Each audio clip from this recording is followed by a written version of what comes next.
Kalau bapak-bapak men, coba gimana softteknya? Masa dibuntal pakai anduk? Ibu-ibu men ada softtek, nggak kebeli softtek gampang ibu, tinggal lari ke dapur, lap kompor, jejelin, susah amat, gampang penanggulangannya. Mana lagi jasa yang nggak bisa dibayar oleh bapak-bapak dan anak hamil. Waktu ngidamnya aja ibu udah repot, banyak ibu-ibu ngidam kesurupan aneh-aneh maunya. Ya iyalah, pengen pepes bajai, cuma nggak bungkus naik. Ada lagi yang kesurupan, yang ngidam, kabarin sama suaminya, lu makan supaya seger lu badan, janin kita sehat. Nih, ada sate ayam, gua mau. Ini opor-opor, nggak mau. Nasi doang bang, iya makanlah nasi doang juga.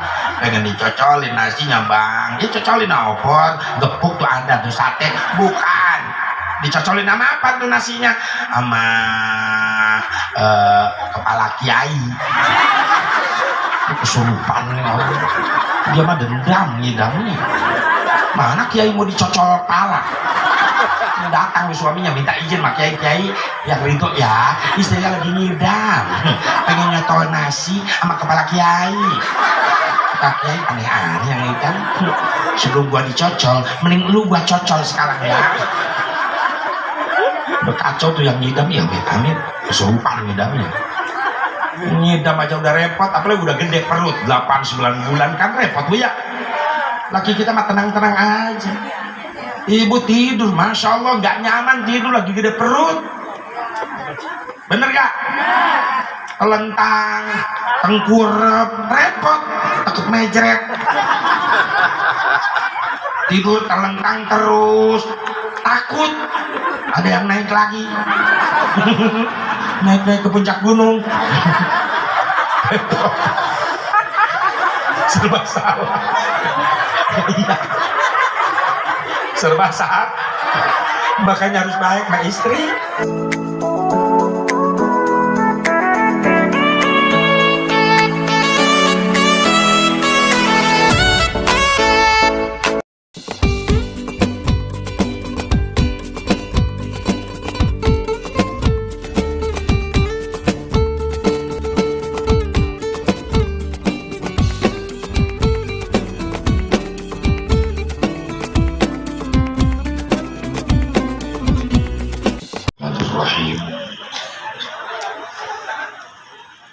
Assalamualaikum warahmatullahi wabarakatuh.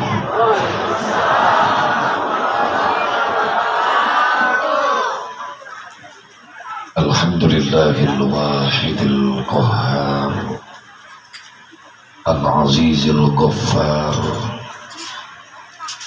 Wa sholli ala nuril anwar wa sirril asrar وضياق الأغيار ومفتاح باب اليسار سيدنا ومولانا محمد المختار وآله الأطهار وأصحابه الأحيار عدد نعم الله وإفضاله.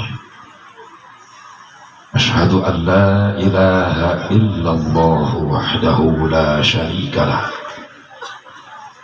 وأشهد أن سيدنا محمدا عبده ورسوله لا نبي بعده. قال الله تعالى في كتابه الكريم أعوذ بالله من الشيطان الرجيم بسم الله الرحمن الرحيم قد أفلح من تزكى وذكر اسم ربه فصلى. وقال النبي صلى الله عليه وسلم من أحيا سنتي عند فساد أمتي فله مثل أجر شاهد. وقال الشيخ تاج الدين السبخي والشكر المنعم واجب بالشرع اللهم هداية للصواب. Pengatur waktu, penata acara yang saya hormati, wabil khusus segenap para panitia penyelenggara peringatan haul Syekh Abdul Qadir Jailani Qaddasallahu sirrahul aziz, keluarga besar jamaah Majelis Al-Istiqlaliyah, keluarga besar masyarakat Kampung Setu, Kelurahan Cilangkap, yang alhamdulillah dengan izin Allah hakikatnya wasilah sababiyah ada proses acara ini bisa terlaksana karena ada proses, nggak ujug-ujug. Apa proses dari para panitia?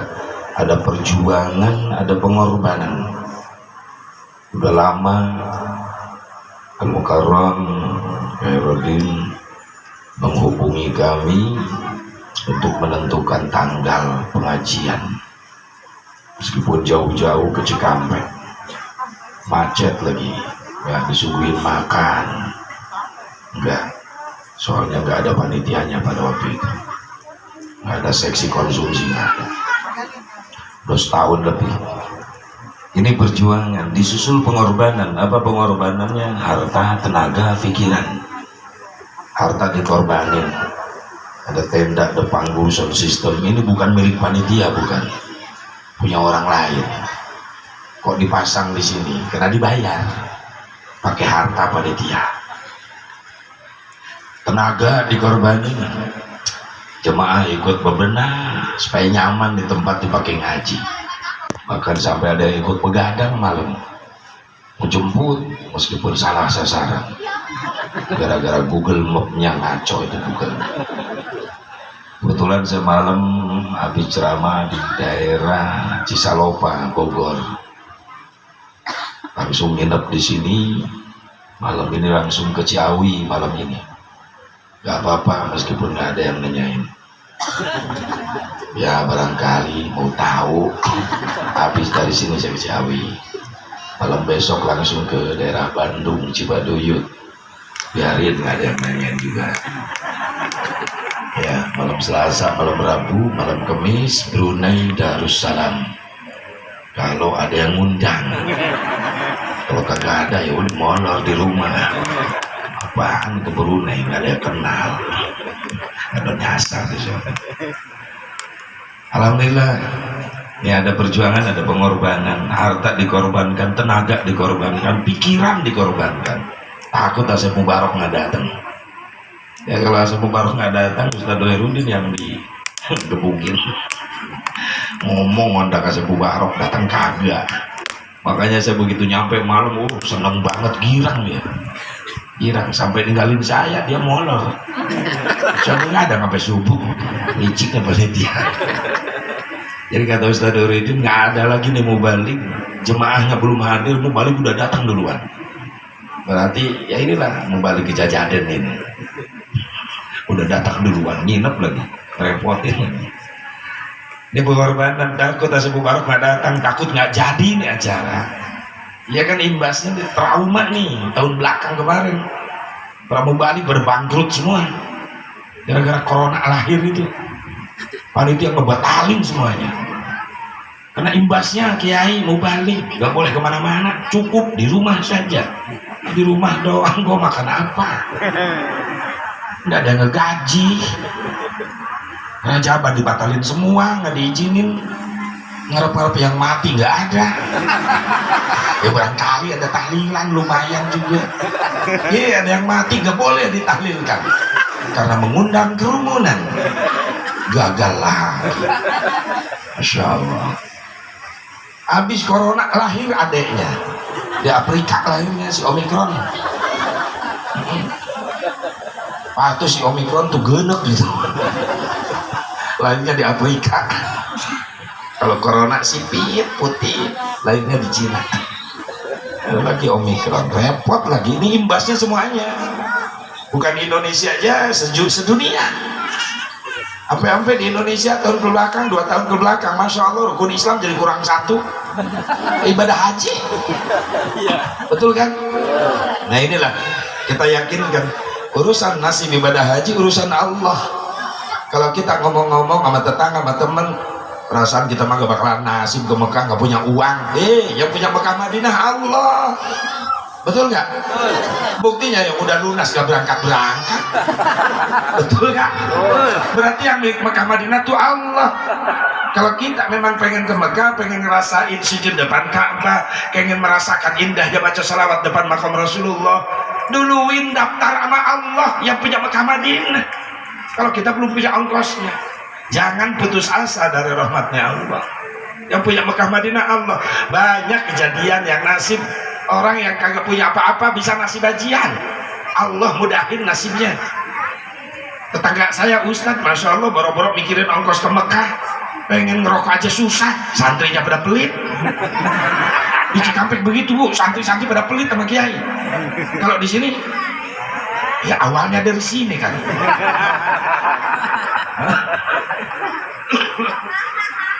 Ya Allah, udah nak, jangan ngobrol ya. Kalau saya ceramah nih ada anak-anak ngobrol gini, perasaan ceramah di PAUD saya.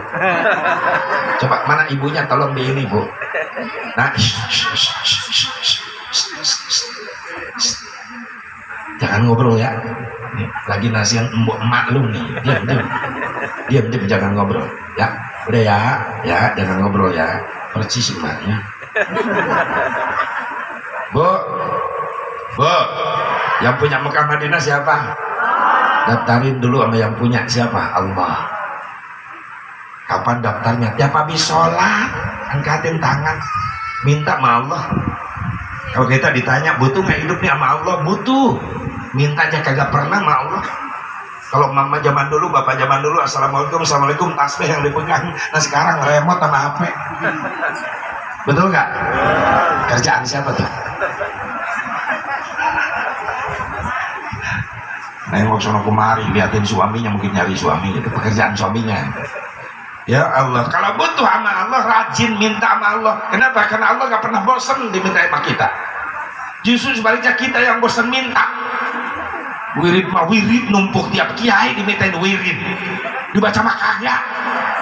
Ukur tas wiridan numpuk aja di tas. Kalau bapak-bapak nyelip di dompet sampai hilang hurufnya, ya kagak pernah dibuka-buka, boro-boro dibaca. Sekali butuh bacaan, dibuka tuh wirid, hilang hurufnya. Harusnya marojak tanah, marojak celana. Ya Allah, minta sama Allah. Kalau memang sadar kita hidup butuh sama Allah, rajin minta sama Allah.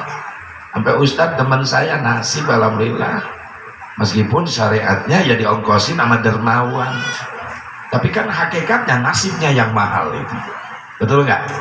Cuma ya orang yang iri ada aja, pulang dari Mekah tuh Ustadz diledekin tuh Haji Kosasi, kenapa nggak usah dikasih?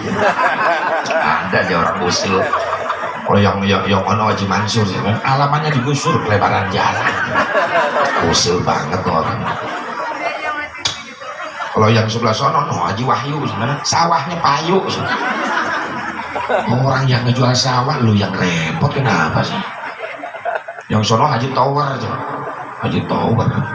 Maksudnya apa? Nah dia mah gaji berangkat ke Mekahnya, hasil ngejual itu apa, kebun dibeli sama Telkom, dibikin tower, uang biar pakai ke Mekah, berarti Haji Tower. Astagfirullahaladzim. Saya nggak habis pikir sama orang begituan usil. Gimana kalau ada orang nasib bisa ke Mekah, ongkosnya hasil syariat dari dia jualan apa? Pupuk kandang, dikumpulin sampai bisa ke Mekah. Masa pulang dari Mekah jadi haji tai? Jangan begitu sama orang. Coba belajar apa? Ikut bahagia dengan kebahagiaan orang lain. Orang lain bahagia, kita ikut bahagia. Siapa tahu keberkahan orang ini selanjutnya berpihak sama kita. Bukan amin, amal. Amin kenceng, lu sifat masih begitu. Amin. Kelakuan masih begitu. Orang maju, lu yang nyengir. Ada yang begitu, ada. Berarti yang amin kenceng tadi. Ibu bapak hadirin hadirat rahimakumullah, hadani Allah wa iyyakum ajmain. Apapun yang dikorbankan oleh para panitia, baik harta, tenaga, pikiran buat acara ini, insyaallah menjadi ladang amal soleh, menjadi nilai sedekah. Kalau diniatin sodakoh, insya Allah bakal jadi umpan. Allah datangkan rezeki yang lainnya. Nabi nggak pernah bohong. Mana qasamalun min sodakatin bal yazdad bal yazdad bal yazdad. Apa yang kau sedekahkan di jalan Allah, harta kalian, maka itu harta bukan hilang, justru bakal ditambah sama Allah. Bahkan mudah-mudahan disedekah ibu bapak jemaah semuanya untuk pengajian siang hari ini, buat ibadah siang hari ini, insya Allah menjadi sebab apa yang ibu bapak cita-citakan belum terkabul, insya Allah dikabulkan oleh Allah. Amin. Rasulullah juga yang mengatakan, yang bersabda, man arada ayyaqdiya hajatahu fal yuqaddim hadiyataha. Barang siapa yang ingin dikabulkan cita-citanya, dimudahkan bisnisnya, usahanya, maka dahulukan mengeluarkan hadiahnya, dahulukan mengeluarkan sodakohnya, karena sodakoh jadi umpan untuk mempermudah apa yang kita cita-citakan, apa yang kita harapkan dikabulkan oleh Allah Subhanahu wa Ta'ala. Amin ya Allah ya Rabbal alamin. Wabil khusus para alim ulama, para habaib, para kiai, para asatidz, guru-guru saya yang sama nafatin haflah mubarakah yang sangat saya hormati, dan kita doakan mudah-mudahan para ulama, para kiai dipanjangkan umurnya, ditambah-tambah sehat walafiat, tambah-tambah berkah ilmunya, tambah-tambah beli rezekinya, tambah-tambah istrinya. Ya biasa aja Bu, antara ya dan tidak. Ya amin, tidak ya udah diem, nggak perlu rusuh, nggak perlu. Udah mangap mau amin nggak jadi, kenapa? Kagok amat ngeliat. Nih bapak-bapak setuju? Nengok dulu gini. Bapak-bapak setuju? 5 orang setuju. Kelihatan ketakutannya. Ya, dia juga pasti udah takut, sorry, maaf, lain lagi levelnya. Banyak balik, bininya 2, 3, saya bangga, alhamdulillah istiqomah, nggak pernah ngasih tahu. Yang enggak selalu setia, insyaallah. Ngontrol terus bini, tiap menit detik WA terus, lagi apa, lagi telepon sama siapa, nggak malu lah. Ya saking cintanya, cemburuan banget ya. Ya gimana nggak cinta sama saya setornya gede terus.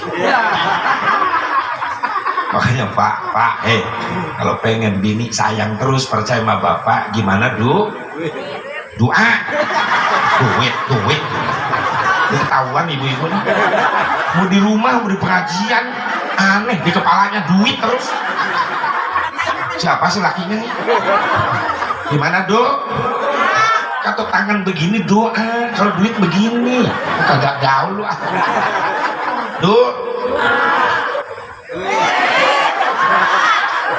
Berarti dua-duanya butuh doa, butuh duit. Kata ibu-ibu jangan munafik, Stan. Kita manusia biasa nih dunia, butuh duit buat bakal ibadah. Betul. Nabi yang nyuruh thalabul halal fariidatun ba'da fariidah. Carilah uang yang halal setelah mengerjakan yang wajib. Carilah uang yang halal untuk mengerjakan wajib. Ibu wajib nutup aurat, nggak mungkin bikin kerudung sendiri, busana muslimah sendiri. Ini kan yang bikin orang lain. Ibu yang pakai, karena pakai apa? Butuh duit.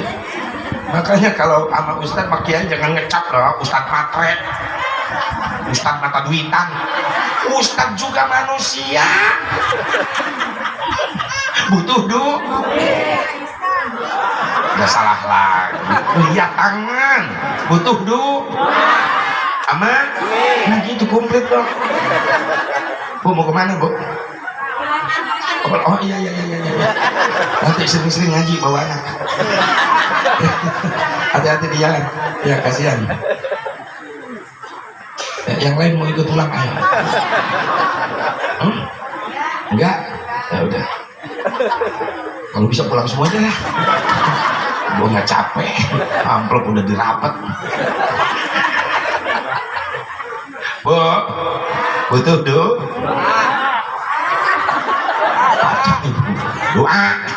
Ama?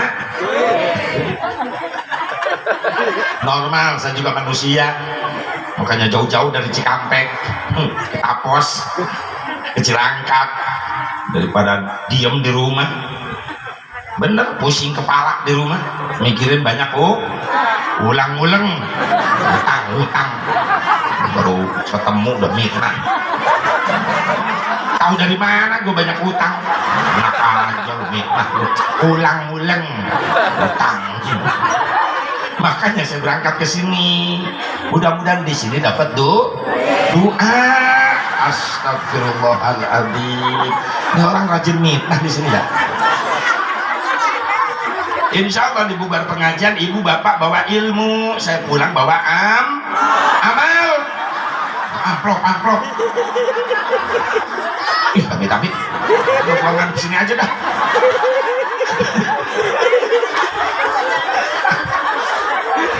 Itu yang nyari saya itu kealangin salon. Dan nih asli juga nih. Di salon gue banting juga. Salah strategi nyimpen salon, ibu-ibu nengokin mana orangnya. Asli ya, gelap ya. Puas. Udah duduk lagi Alis.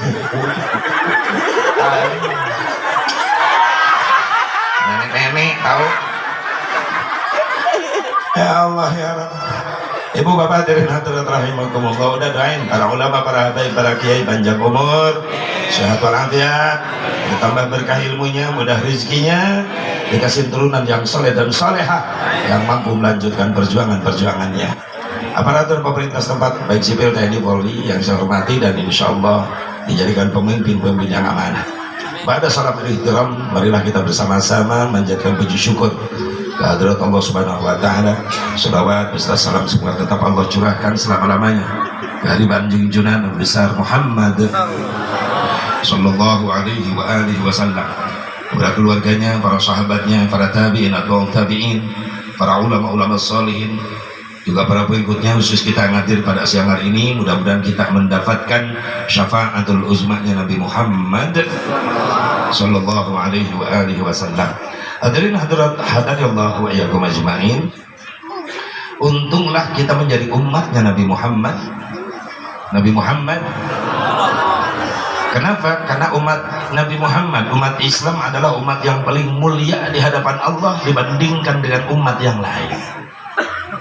Timbul pertanyaan, apa yang membuat kita umat Islam jadi mulia di hadapan Allah dibanding dengan umat yang lain? Apa kita umat Islam mulia gara-gara kita umat Islam ada sholat 5 waktu, umat yang lain nggak ada sholat 5 waktu? Apa kita umat Islam jadi mulia di hadapan Allah gara-gara ada puasa Ramadan, umat yang lain nggak ada puasa Ramadan? Apa kita mulia di hadapan Allah gara-gara ada haji umrah, sementara umat yang lain nggak ada haji umrah? Ayo kita telusuri bareng-bareng, teliti, telaah. Kalau dinilai kemuliaan kita di hadapan Allah gara-gara sholat kita, maaf, untuk saya Mubarak pribadi mengakui kualitas ibadah sholatnya belum ada apa-apanya. Boro-boro nyampe khusyuk tumaninah aja kagak bisa. Kalau ngandelin sholat kita, bukannya kita suudzon sama Allah, bukan kita jelek sangka sama Allah, kita sadar diri kualitas sholat kita masih jauh dibandingkan dengan sholatnya Rasulullah SAW. Belum ada apa-apanya. Tapi meskipun begitu, mudah-mudahan kekurangan ibadah sholat kita diampuni oleh Allah Subhanahu Wa Taala. Boro-boro nyampe khusyuk tumaninah aja kagak bisa. Jujur, betul nggak? Ketika takbir pertama Allah sampai merem-merem pengen khusyuk, begitu bar mata kita bukan ngeliatin tempat sujud. Maaf bapak-bapak, kalau berjamaah pasti nengokin sarung orang di depan.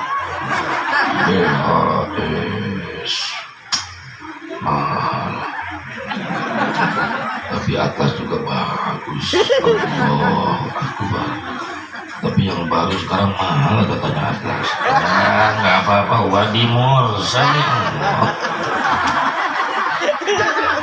Kalau malaikat tukang humor udah ditendang tuh orang sholat begitu, belanjanya di mana tolol?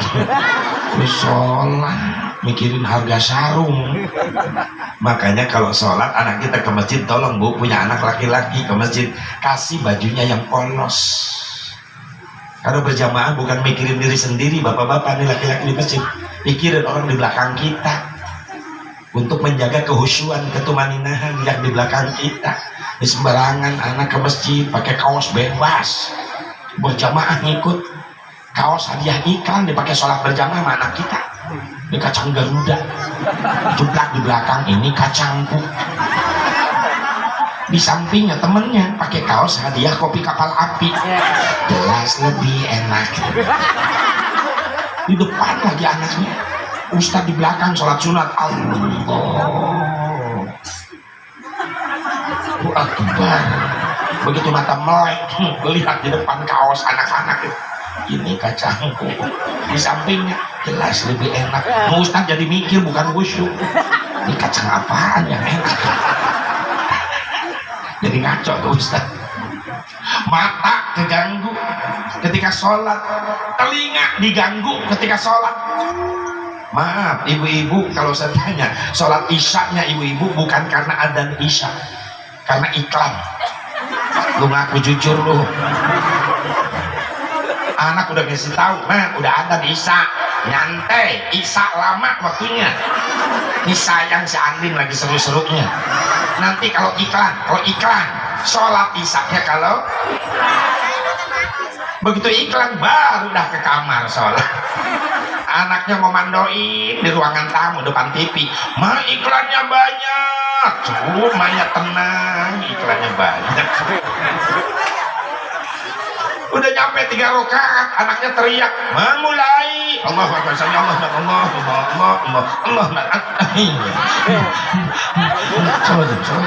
loncat langsung. Anaknya duduk di kursi sampai ketindih, remote direbut, gebukin kepala anaknya sampai bengkok tuh remote. Dia dipindahin sama anaknya ke si Upin.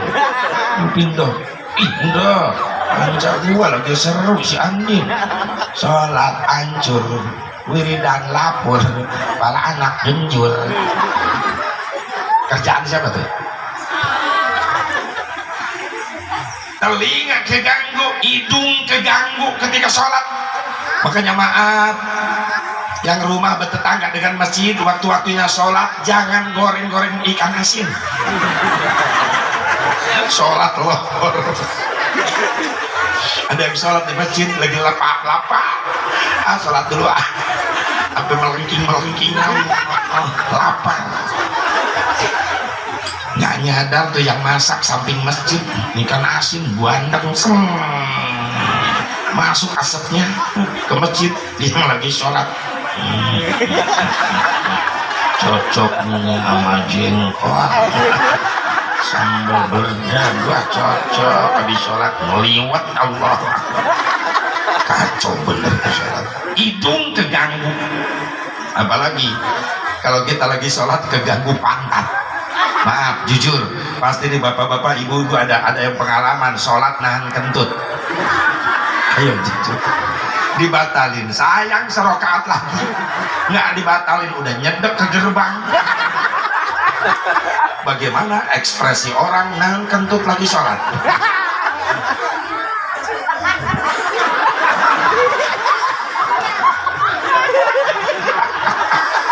Nahan kentut lagi sholat.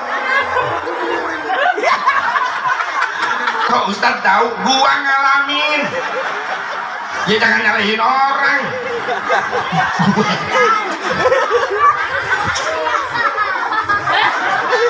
Dibatalin, sayang serokaat lagi.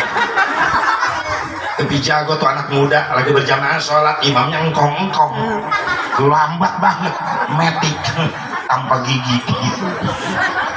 Imamnya metik. Gerutu aja nih anak muda di belakang, lambat banget nih imam. Gua gak kuat pengen kentut. Ya imam gak tahu lu mau kentut, imam nyantai-nyantai aja. Ini anak muda di belakang serokaat lagi, bertahan bener-bener hebat. Nah ini kentut, Allahu Akbar, itu rukuk di pantat nyengsol, takut kebeledan. Sujud nungging, nilep tuh pantat. Jago tuh orang tuh nang kentut anak muda, begitu tahiyat duduk gerbek lagi. Ketika denger imam di depan, assalam, juga nembak. Udah merusak sholat, masya Allah. Jujur. Kalau kita hitung kemuliaan kita diukur dari sholat kita, maaf bu, masih jauh dari khusyuk, betul nggak? Tumaninah aja nggak bisa. Belum pernah kita ngerasain sholat nangis. Paling orang di Mekah, ibu bapak lagi umroh lagi haji pernah ngerasain. Apalagi yang pertama kali ke Mekah, jangankan lihat Ka'bah di dalam haram, baru melihat Masjidil Haramnya aja di halaman luar udah pada nangis, udah dak lupa sama ongkos 30 juta. Bener ya bu ya, yang pernah kesana ya, sebelum masuk Masjidil Haram disiapin dulu sama pembimbing di halaman Masjidil Haram, dihitung jemaah, takut hilang, takut ketinggalan. Saya ngebimbing umroh tiap tahun, bimbing umroh. Ini ada yang baru pertama kali pemula nih jemaah, di samping saya engkong.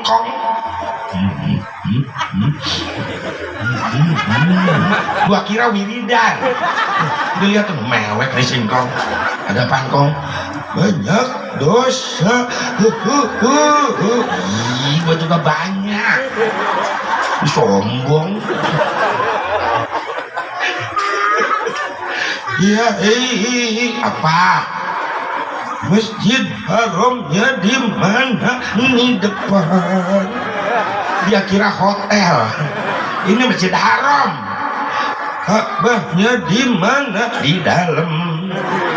Masih ada? Ya ada lah, masa hilang. Ada, tenang. Bentar lagi maghrib. Adzan bentar lagi kita masuk dalam haram, supaya kita sholat di dalam Masjidil Haram bisa liatin Ka'bah dulu. Ayo siap-siap, talbiyah sunat, masuk. Labbaik Allahumma labbaik. Masuk masjid, nangis lagi lihat Ka'bah. Biasanya nengok di foto di TV, ini ada di depan. Nah, lu pingsan, gua yang repot. Lebih ngebimbing TK saya. Emang dia juga TK, taman kada luar saja. Dia berhenti nangis pagi besok adzan maghrib. Allahu Akbar, Allahu Akbar. Begitu adzan Masjidil Haram, berhenti dan nangis. Udah gua kaget. Dulu tadi nangis, sekarang berhenti. Ada apa Kom? Ada apa? RCTI. Dia sering dengar adzan begituan di rumahnya maghrib di RCTI. Niko, yang ini mah asli Mekah. RCTI juga dapat ngerekam dari sini. Untung gua nggak jawab oke. Masya Allah. Habis adzan iqamah, Allahu Akbar, Allahu Akbar, asyhadu an la ilaha illallah, asyhadu anna Muhammadar Rasulullah, hayya 'alas salati, hayya 'alal falah, qad qamatis salatu, qad qamatis salat, Allahu Akbar, Allahu Akbar, la ilaha illallah. Imam mulai kedengeran suaranya di depan. Wa tadilu sufufakum, luruskan saf. Allahu Akbar. Bilal ngikutin dari belakangnya. Allahu Akbar. Enak. Dia dengar suara imam sampai lupa sama ongkos. Nyetrum. Emang Islam indahnya begitu. Islam tuh ada seni. Seni apa? Seni qiraat. Betul nggak? Kalau nggak ada seni, nah adzan gimana? Lurus. preman insaf adzan belum dilatih apa-apa udah adzan, teriak-teriak subuh, Allahu Akbar, Allahu Akbar. Ini orang pada bangun tidur bawa golf ke masjid. Ada seni. Bismillahirrahmanirrahim. Alhamdulillahi Rabbil Alamin, Ar-Rahmanir Rahim, Maliki Yaumiddin. Enak, nikmat. Makanya orang ke Mekah haji umroh, ongkosnya mahal, resikonya nyawa, capek, tapi aneh, kagak ada yang kapok. Pulang dari sono pengen ke sono lagi. Kenapa? Ada kenikmatan batin yang gak mampu dibayar dengan nilai 30 juta. Sehingga pulang dari Mekah itu terasa indahnya sholat di sana. Apalagi yang belum nasib. Mudah-mudahan dengan karomatul Syaikhul Qadir Jailani qaddasallahu sirruhu haji, saya yakin yang di sini adalah pecinta-pecinta wali-wali Allah, bisa nasib berangkat ke sana. Amin. Ya Allah ya Rabban. Pengen ke sana Bu? Pengen? Yang belum? Pengen gak? Udah daftarnya belum? Siapa yang mau bawa? Ya daftar duluan sama Allah yang punya Mekah Madinah. Ini pada nasib semuanya. Amin. Yang udah bisa berangkat lagi ke sono karena rindu. Apalagi yang belum, insya Allah bisa merasakan nikmatnya sujud di depan Ka'bah, bisa merasakan nikmatnya baca sholawat di depan makbarah Rasulullah Shallallahu Alaihi Wasallam. Diukur sama sholat kita masih jauh kualitasnya. Mungkin mulia kita di hadapan Allah dibanding dengan umat yang lain gara-gara puasa Ramadan kita. Maaf, kualitas puasa Ramadan kita masih jauh. Baru-baru nyampe kualitas khusus, nyampe puasa khusus aja belum bisa. Kita mah puasa Ramadan kualitasnya cuma kualitas puasa umum. Apa puasa umum? Baru mampu nahan lapar haus doang. Mata kagak ikut puasa, bibir gak ikut puasa. Ngebuburit nungguin maghrib, bukannya tadarus tuh bibir ngegosip aja. Kok besok mah ngebuburit lagi cepat nggak terasa maghrib. Lagian ceritanya belum beres. Cerita apa? Biasa tetangga sebelah. Masya Allah, tidak hilang semuanya. Betul? Mungkin gara-gara haji umroh masih jauh. Pulang dari Mekah kita Pak Haji cuma dapat peci putih doang. Ngerasain nikmatnya sholat di sana sampai nangis Pak Haji waktu di Mekah doang. Pulang dari Mekah tuh Haji, Bu Haji nyampe ke Cilangkap, ke Setu, sholatnya Pak Haji di sini Bu Haji gak nangis lagi. Betul? Timbul pertanyaan, kemana air matamu Ji? Udah hilang semuanya di sana.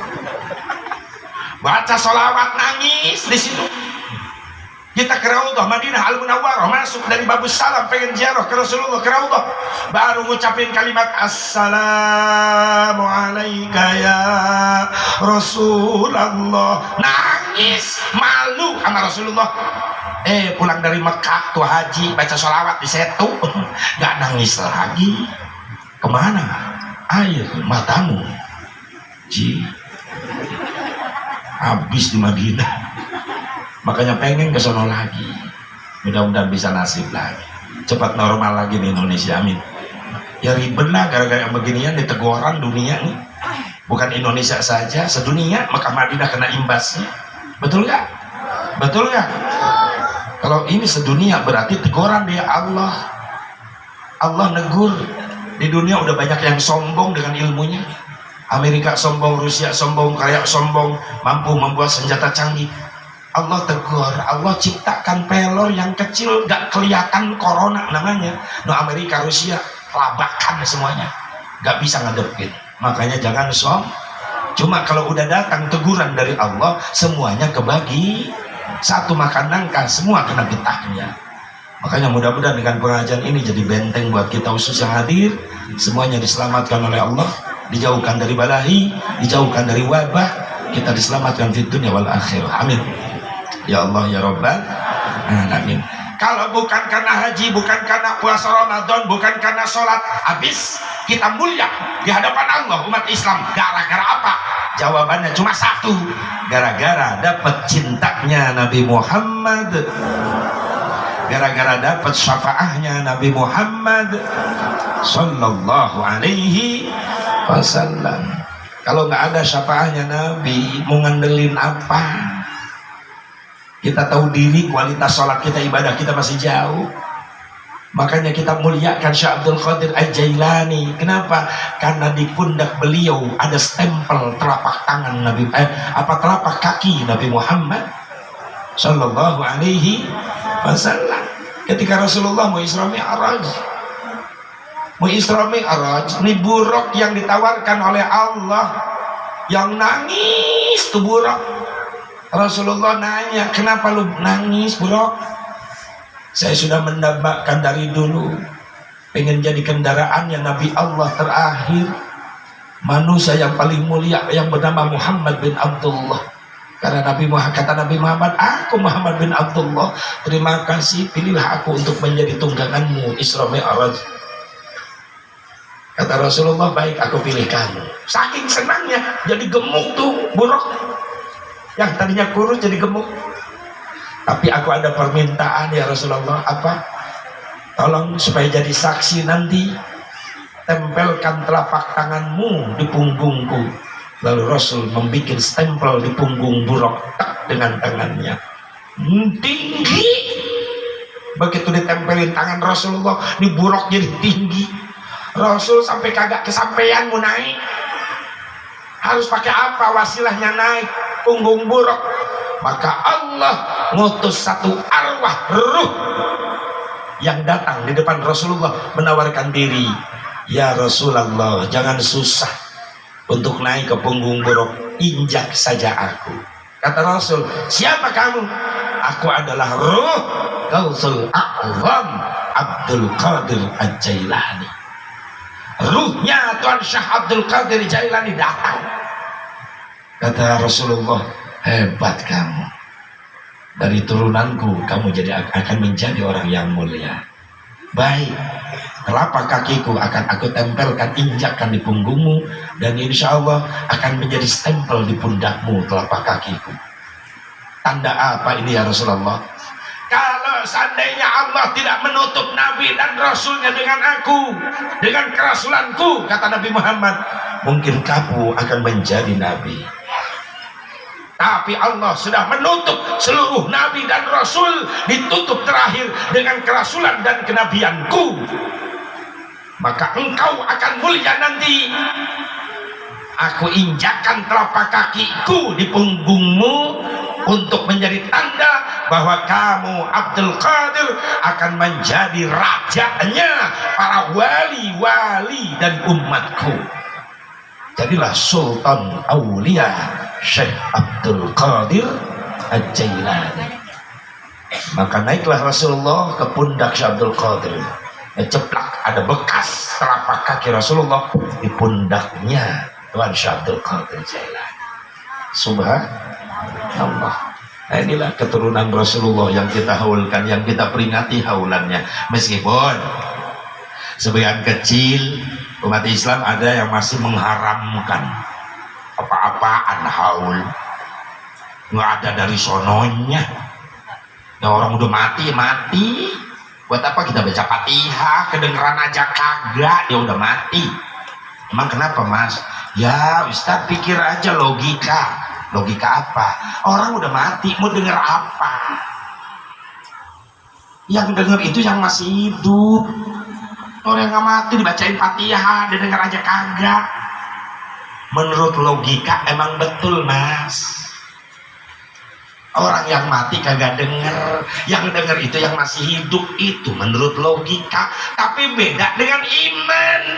Maksudnya apa? Jangan dulu nunggu mati, orang kagak denger. Orang yang masih hidup aja udah banyak yang kagak denger. Betul gak?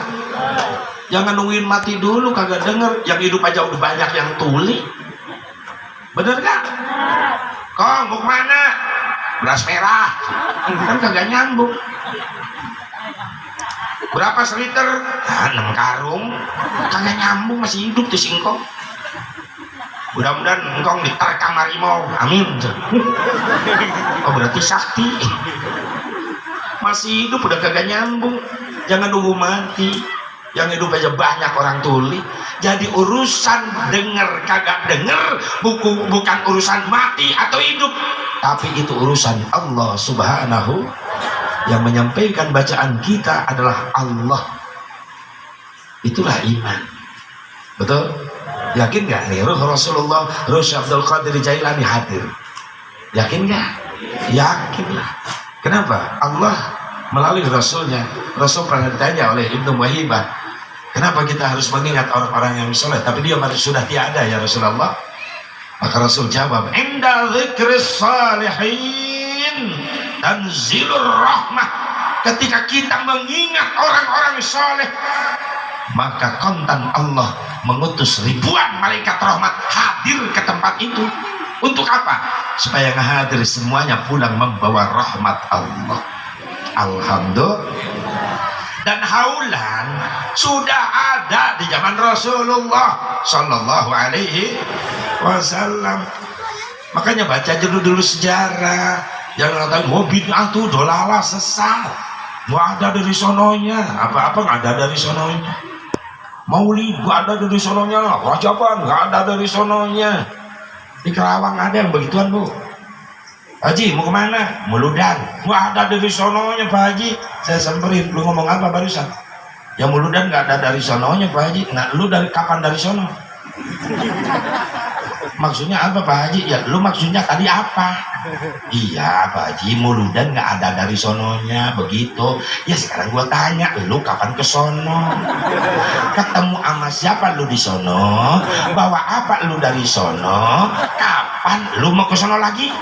Makin pusing orang gitu ya. Kok Pak Haji jadi gitu? Soalnya lu begitu. Kalau nggak mau digitu-gitunya, lu jangan begitu. Nah, begitu nih. Kacau.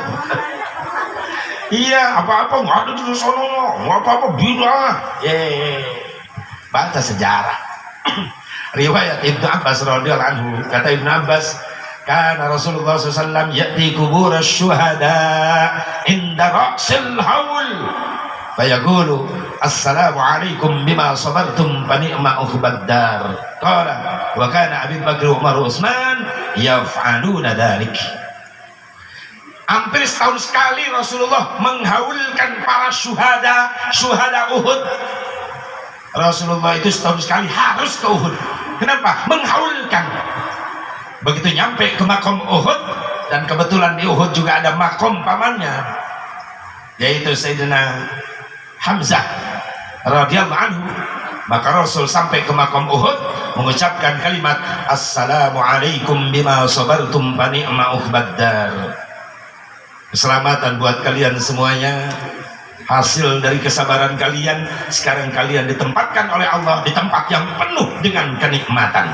Ibnu Wahibah nanya, ya Rasulullah, ada manfaatnya buat kita datang ke sini? Ada. Kalian tahu? Ya Rasulullah, ini makamnya siapa? Orang-orang soleh ya Rasulullah, yang siap mengorbanin jiwa raganya demi cintanya kepada Allah dan kepada Rasulnya, yaitu engkau. Berarti orang soleh yang ada di makam ini. Iya ya Rasulullah. Maka Rasul gesin, inda dzikris salihin tanzilur rahmah. Ketika kita mengenang orang-orang soleh, maka kita mendapatkan rahmat. Alhamdulillah, ada dari Rasulullah menghaulkan, mengingat kembali orang-orang soleh. Apalagi Syekh Abdul Qadir Jailani qaddasallahu sirrahul aziz, banyak karomah kemuliaan beliau. Dan alhamdulillah sekarang cucu cicit beliau sudah menyebar ke Indonesia datang. Ada yang dari Palestina, ada yang dari Libanon. Kebetulan saya juga keberkahan di bulan-bulan kemarin, gak ngimpi-ngimpi, nggak ada undangan apa-apa. Kebetulan beliau cicitnya Syekh Abdul Qadir Jailani Al-Hasani lagi keliling Indonesia, yang bernama Syekh Ahmad Rauhi Ad-Duhaibi Ad-Jailani, mampir ke rumah saya. Beliau mau ke Cirebon, kebetulan yang di Cirebon membatalkan, ngontak saya melalui murtajimnya, melalui penerjemahnya. Kiai ada di rumah? Ada Ustaz. Ini Syekh mau ke sana. Oh iya silakan. Ke rumah, sampai nginep di rumah saya. Syekh Rauhi Ad-Duhaibi Ad-Jailani. Itu beliau keliling Indonesia. Kenapa? Menurut beliau, saya mimpi waktu di rumah saya di Libanon, karena beliau, saya mimpi kenapa? Dalam impian saya itu kakek saya datang, Syekh Abdul Qadir Al-Jailani. Dalam mimpi itu saya melihat satu padang rumput yang begitu indah, banyak pepohonan, hijau, subur. Tapi lama-lama itu jadi hilang rumput hijau dan pohon-pohonan kebakar semua. Kakek saya datang, saya nangis itu dalam mimpi, nangis melihat itu tempat yang tadinya indah kok jadi kacau balau begini. Kakek saya datang dalam impiannya. Saya tanya, kakek datang mau apa? Justru kata Syekh Abdul Qadir, aku mau nanya kamu, kenapa kamu nangis kakek? Saya mimpi melihat begitu indah, ada tempat hijau, rindang, subur, makmur, tapi sekejap itu hancur rerumputan dan pohon-pohonan. Itu daerah mana kakek? Kata Syekh Abdul Qadir, itu satu negara yang dimana di negara itu selalu dibacakan riwayat sejarah manakibku. Negara apa itu kakek? Itu namanya Indonesia. Ya, paling mayoritas yang selalu membacakan riwayat Syekh Abdul Qadir Jailani di Indonesia, mayoritas. Boleh aku ke sana, kamu datang ke sana. Nanti yang lain pun akan mengikuti ke sana. Karena di sana adalah orang-orang yang dekat dengan aku. Ketika nanti di yaumil mahsyar, mereka ada di hadapanku nanti. Makanya pantas di Indonesia banyak majelis manaqib, majelis thariqah. Ternyata sudah dimimpikan oleh cucunya. Dan penasaran, beliau pun datang ke Indonesia. Ternyata sesuai dengan mimpinya, apa yang dilihat, Indonesia begitu indah. Pertama kali dia datang ke Jawa. Subhanallah, ini negara kita ini, subhanallah. Syekh Abdul Qadir aja memimpikan, sudah tahu Indonesia. Rasulullah pun begitu. Ketika Hadratus Syekh Al-Maghfurlah Mbah Hashim Asy'ari pesantren di Makkah, dia punya adik kelas pesantrennya bernama Dzurriyyah Rasulullah, bernama Al Habib Husain Al-Jufri. Itu adik kelasnya Mbah Hashim Asy'ari.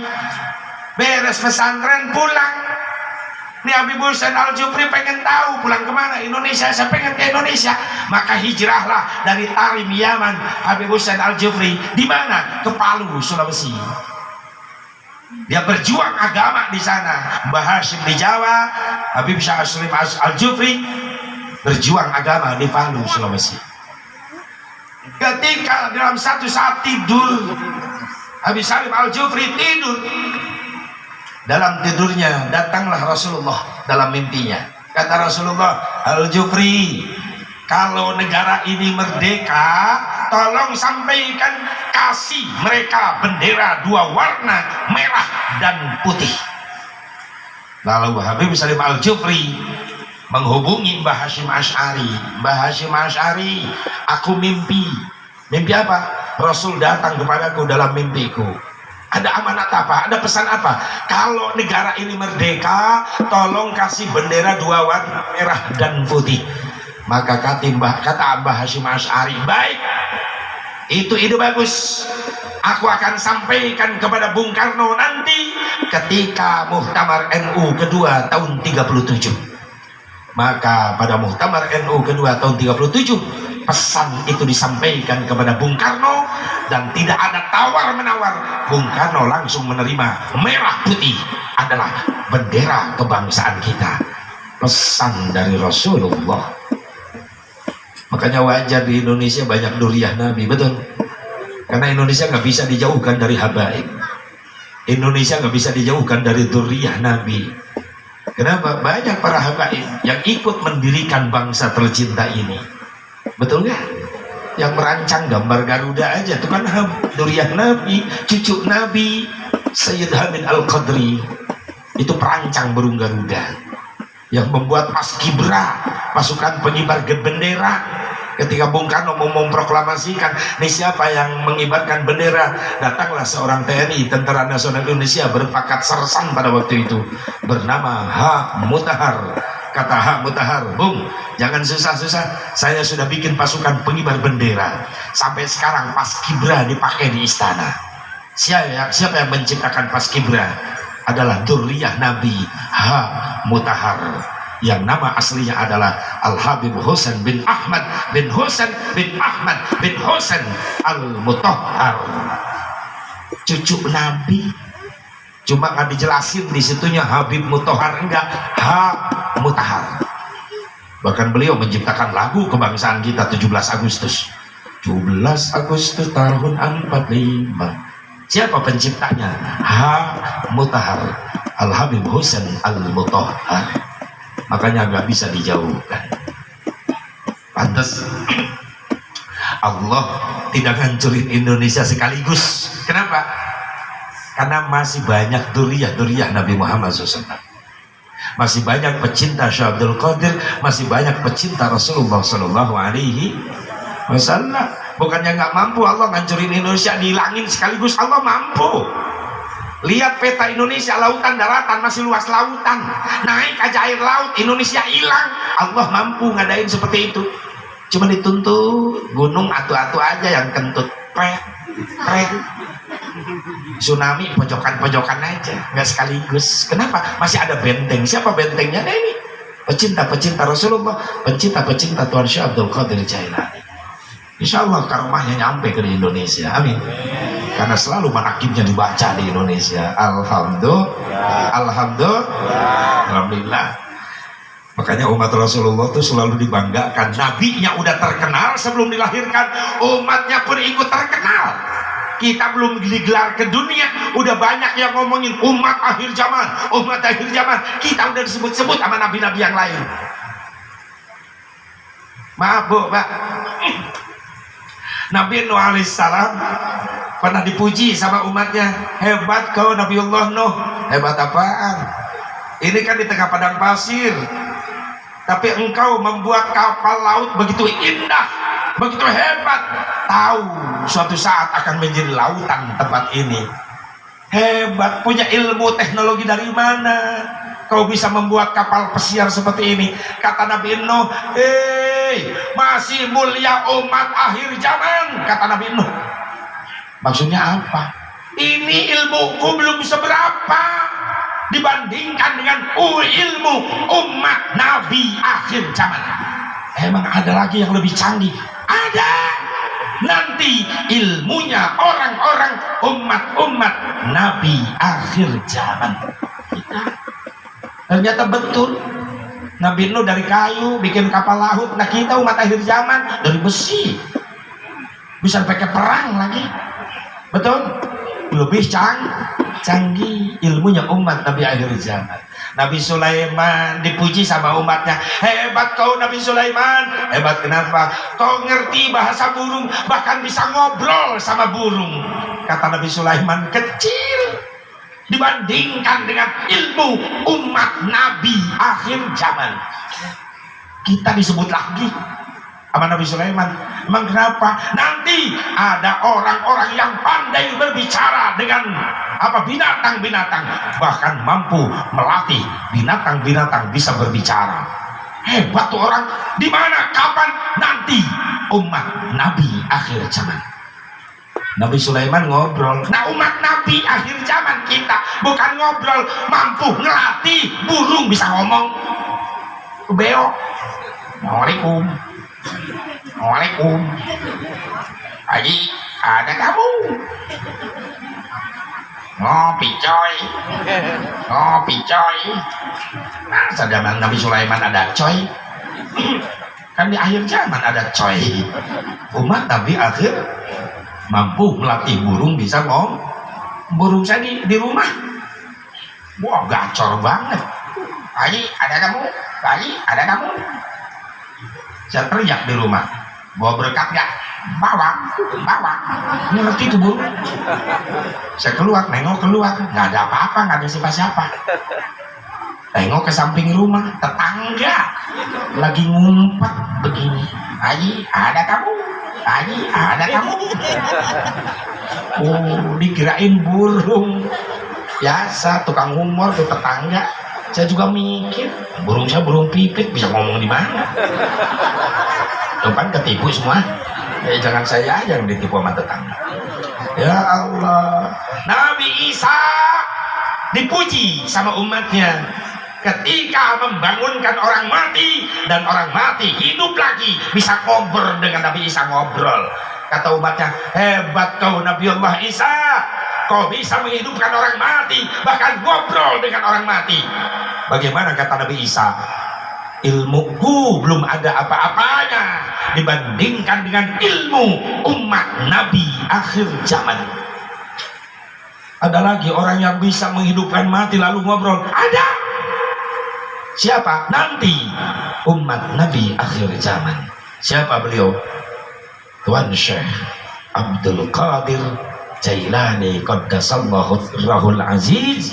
Lebih canggih lagi ilmunya, karomahnya. Kalau Nabi Isa menghidupkan yang mati, qum biidznillah, bangunlah kau dengan izin Allah. Tapi Tuan Syekh Abdul Qadir lebih hebat, qum biidzni, hiduplah kamu dengan izinku. Syekh Abdul Qadir, bukan dengan izin Allah, dengan izinku. Kagak, lebih canggih. Ketikanya ada riwayat manaqib Tuan Syekh Abdul Qadir Jailani, ada orang tua, ibu dan bapak nyantranin anaknya ke Tuan Syekh Abdul Qadir Jailani. Syekh, tolong terima anak saya jadi santri engkau di sini ya. Kata Syekh Abdul Qadir, baik, anak kalian saya terima jadi santri saya di sini. Tapi tolong jangan ditengok-tengok supaya betah nih anak. Ya Syekh, saya mau pamit pulang mak bapaknya. Baru sebulan, ini emaknya nangis melulu, ingat sama anaknya yang nyantren di Syekh Abdul Qadir. Nengoklah ke pesantren Syekh Abdul Qadir.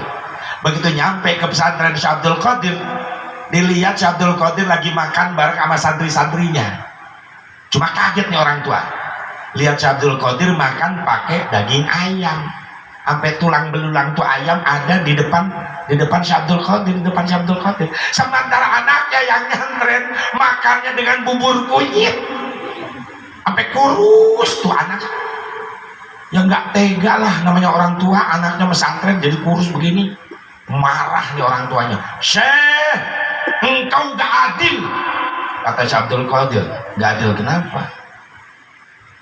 Syekh, enak-enak makan dengan daging ayam sampai tulang belulang ada di depanmu, Syekh. Sementara anakku, santrimu di sini, anakku sampai kurus, pantes makannya dengan bubur kunyit. Kata Syekh Abdul Qadir, lantas harus gimana? Ya samainlah Syekh, anak saya pun di sini makannya harus sama daging ayam. Kata Syekh Abdul Qadir, oh begitu.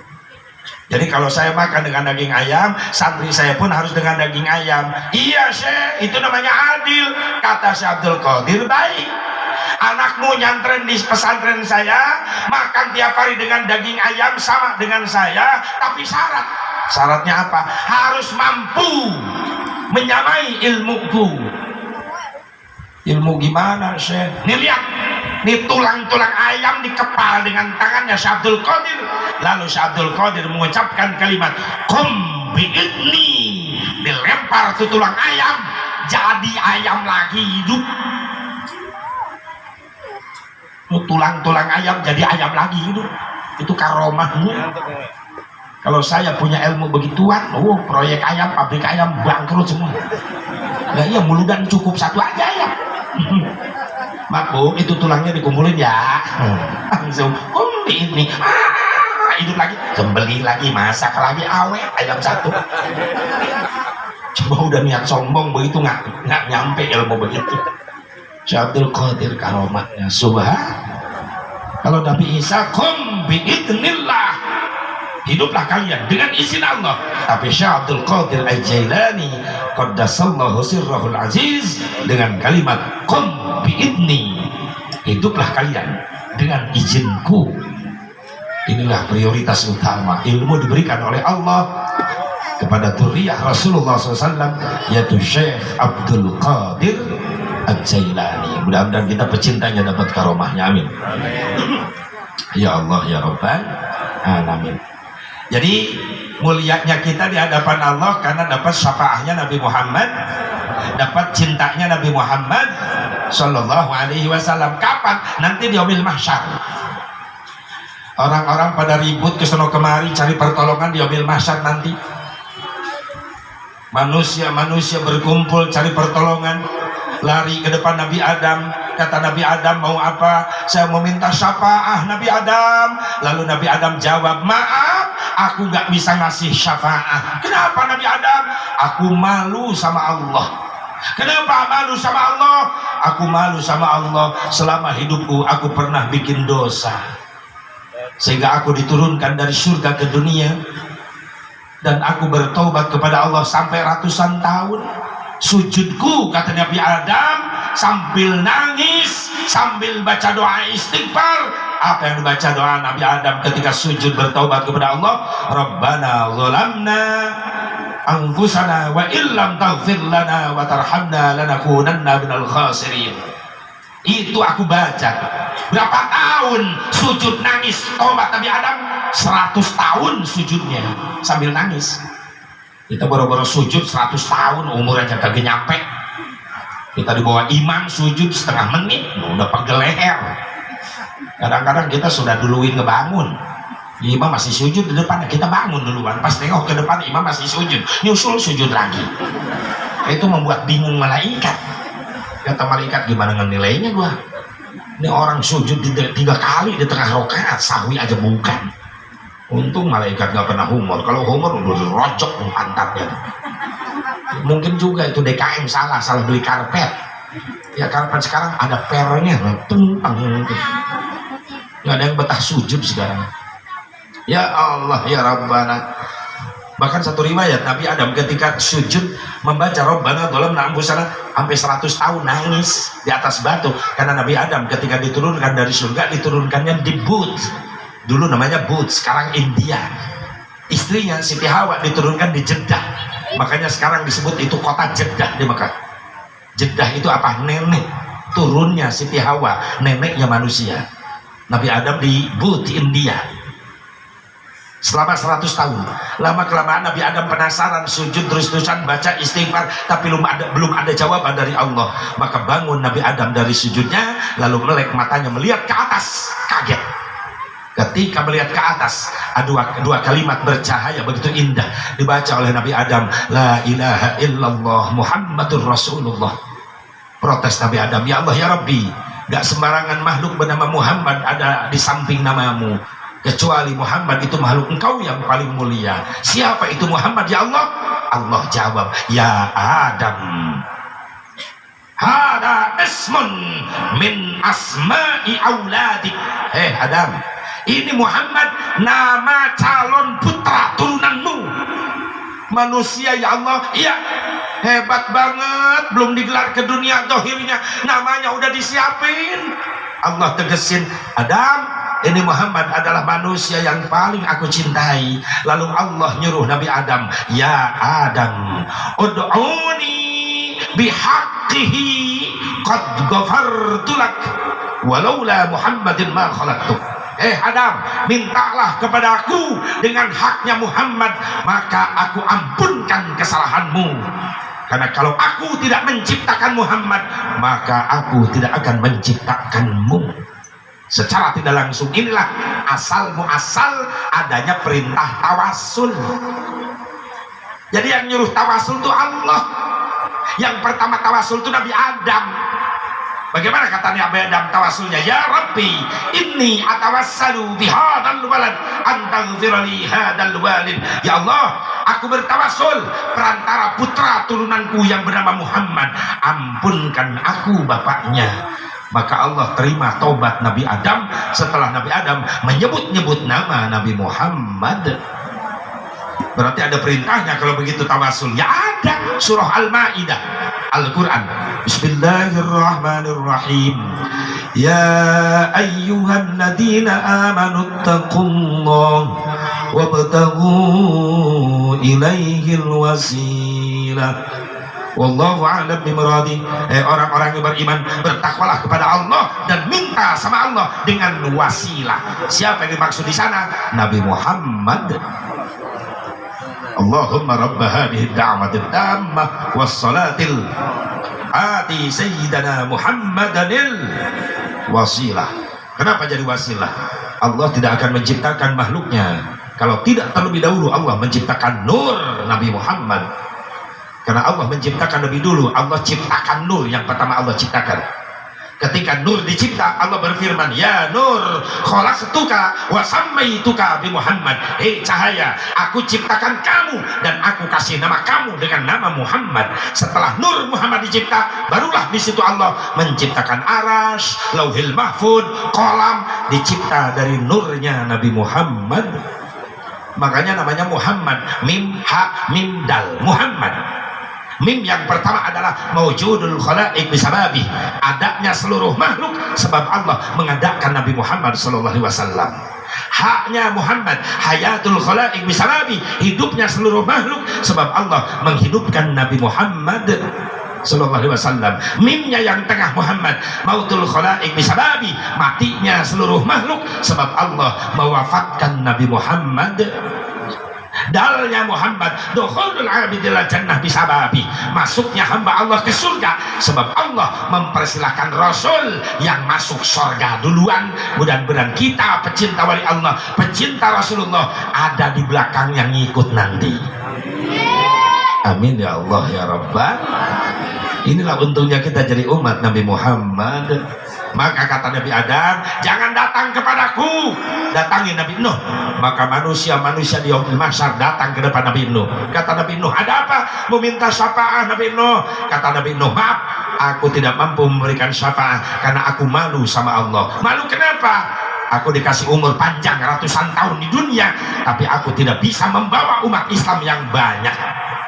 Bahkan aku malu sama Allah, anakku tidak masuk Islam. Kanan datangin Nabi Ibrahim, datang ke Nabi Ibrahim, ada apa? Minta syafaat Nabi Ibrahim. Kata Nabi Ibrahim, maaf, aku tidak bisa ngasih syafaat. Kenapa? Aku malu sama Allah. Kata Nabi Ibrahim, karena aku selama hidup pernah berbohong.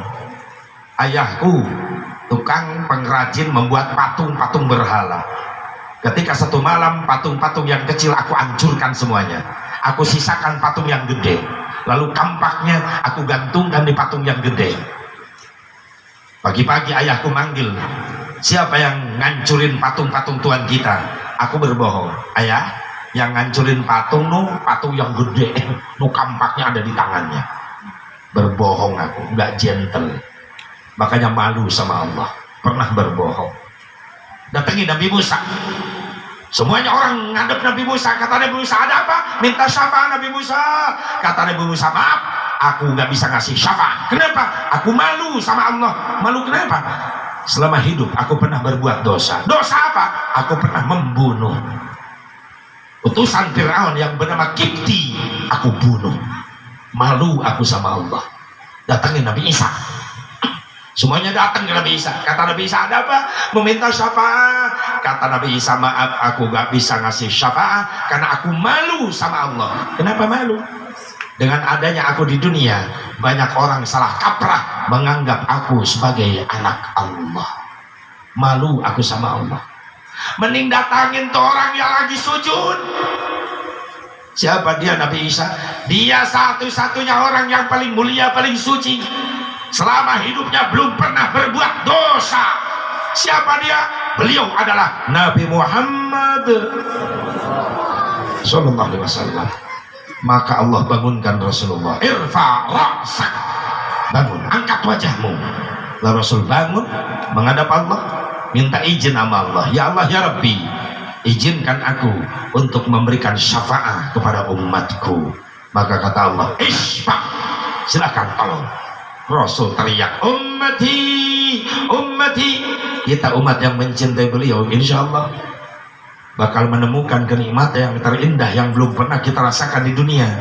Kenikmatan apa? Melihat wajah manusia ciptaan Allah terindah, yaitu wajah Nabi Muhammad. Amin, amin. Isfa'lana ya Rasulullah. Amin ya Allah ya Rabbal. Selama hidup Rasulullah pernah dalam suatu riwayat, sahabat tanya, ya Rasulullah, nanti di yaumil mahsyar tuh umatmu akan melihatmu. Iya. Mungkin ada yang di depan, ada di tengah, dan di belakang. Ada kelas-kelasnya, ada kelas PPIP, ada PPPPPIP, ada kelas ekonomi, ada. Ya, ini yang penting ketemu, ke bawah ke surga. Amin. Siapa yang engkau dambakan dari umatmu ya Rasulullah, yang akan mendapatkan syafaatmu nanti di yaumil mahsyar? Rasul menjawab, yang pertama adalah birrul walidain, umatku yang selalu memuliakan ibu dan bapaknya. Ingat kalau begitu, orang tua nggak ada sekarang, udah dikubur, baru ingat belum pernah nyenangin orang tua. Bener gak? Kita jadi anaknya mampu dulu, emak kita masih ada, Masya Allah, rumahnya aja ngebul, tanah ngebul lantainya, nggak dibeliin keramik. Begitu mati, emaknya baru dikirim keramik ke makam. Ya makamnya di keramik. Ada yang begitu di sini? Ada juga. Oh, berarti mulainya dari sini. Ya lihatlah Bu, sekarang Bu, di zaman era goblogisasi sekarang. Hah? Oh, global di sini ya. Kalau di Cikampek era goblogisasi. Di zaman era penggoblogan masa kini. Banyak anak-anak yang udah benar goblok sama orang tuanya. Maaf, zaman sekarang banyak orang tua sakit hati sama anak-anaknya. Beda pergaulan sekarang sama dulu, betul. Anak-anak dulu kalau disuruh, nah sini nah ke warung ya, beli cabai tomat, makmu nyambel, nggak banyak nanya, lu anak berangkat ke warung. Nah sini nah, kenapa bah? Tolong ya, abah beliin bako sama daun arennya sama pahpirnya. Iya, kalau dulu kan bako, daun kaung, pahpir. Ya berangkat anak ke warung, nyuruh anak sekarang sakit hati. Bener ya? Nah sini nah, beliin rokok ya, Samsung ke warung, bapak mau rokok. Malah nyalain motor depan bapaknya. Jauhan Pak, warungnya, nyuruh yang lain aja Pak. Karena saya udah janjian Pak sama temen-temen, nunggu di jalan pakai motor mau ke Cilodong Pak. Berangkat. Bapaknya melong, kata bapaknya, tahu gini, cek dari orok nih anak. Banyak orang tua sakit hati sama anak. Dulu anak kita akhlaknya, kalau mau ngelewatin sama bapaknya, jongkok, sopan santun, maaf Pak, duduknya geser, saya mau numpang lewat. Anak kita begitu gak kalau numpang lewat? Gak ada akhlak sekarang. Emaknya di jalan, seret sampai nyungsep emaknya. Bapaknya telentang, tidur-tiduran ruangan tamu, Masya Allah, dilangkahin, buat loncat kagok, nginjek leher bapaknya. Ini anak juri gitu. Udah nginjek leher bapaknya, melotot sama bapaknya, bokap sih, bokap, lu kagak nyambung, lu makan sama pindang, keluar dari mulut jadi bokap. Datang emaknya, nyokap. Datang neneknya, nyokap. Datang engkongnya, nyakop. Itu bahasa juri di mana? Banyak orang tua sakit sama maaf nah, para remaja, jangan sakiti orang tua kita, apalagi ibu kita. Pak, dengerin. Maaf, dengan diutusnya Rasulullah, ibu-ibu diangkat derajatnya 3 tingkat di atas bapak. Lu kalah Pak. Jangan macem-macem anak bini. Awas. Muliakan bini kita. Tenang, gua belain, tenang. Emang gua dari dulu gak seneng sama laki. Ya bahaya kalau saya seneng sama laki, sebel deh. Maaf, ibu sampai diangkat derajat 3 tingkat. Pak, dengerin, jangan bohong dulu sama bini. Diam, gue yang ngomong, diam. Bahkan maaf, sekaya apapun suaminya, tolong kumpulin harta suaminya sedunia buat bayar jasa istri, gak bakal mampu kebayar. Diam. Mana jasa istri gak bisa dibayar sama suami. Ibu, harus dibawa nyanyi Pak. Kaulah wanita yang derajatmu 3 tingkat dibanding kau mengandung lagi. Ini kalau anaknya 20 goblok banget kan jangan nyanyi di situ. Menyusui, mengasuh dan merawat, lalu membesarkan putra putrimu ibu. Ada di qasidah ada? Kalau dulu mah bukan qasidah, waktu saya masih kecil ingat yang main tuh ibu-ibu. Alatnya gede tuh, bulat. Apa dulu mah disebutnya? Kitimpring, bener. Kitimpring masih jadul, nggak ada variasi pukulan, nggak ada. Mukul dari awal sampai akhir gitu doang. Pak, brung, pak, brung, pak, brung, pak, brung. Itu solisnya penyanyinya Bieba, kecereknya Binunung. Ya iya, lagu kagak jauh dari Yadana. Yadana, Yadana, dan pak, habis Yadana marah apa? Hamawi, Hamawi ya mis dulu. Bener, hilang ketimpring, datang rebana kasidah, mulai ada variasi pukulan, almanar, tasi, nasidaria,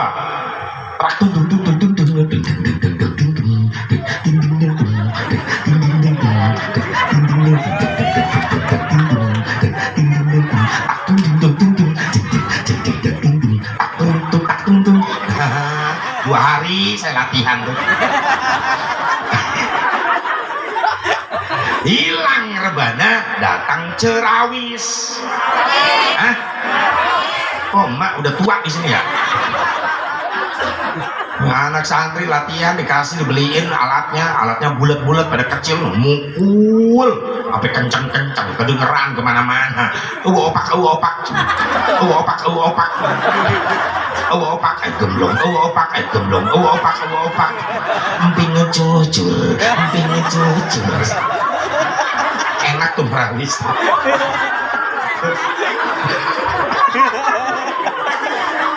Iya mungkin anak-anak santri sering nungguin saya pulang ceramah, pulang jam 1, jam 2 kalau malam nih anak-anak santri nggak tidur, udah pasti nih Sepuh Barok abah pulang pasti bawa kardus biasanya.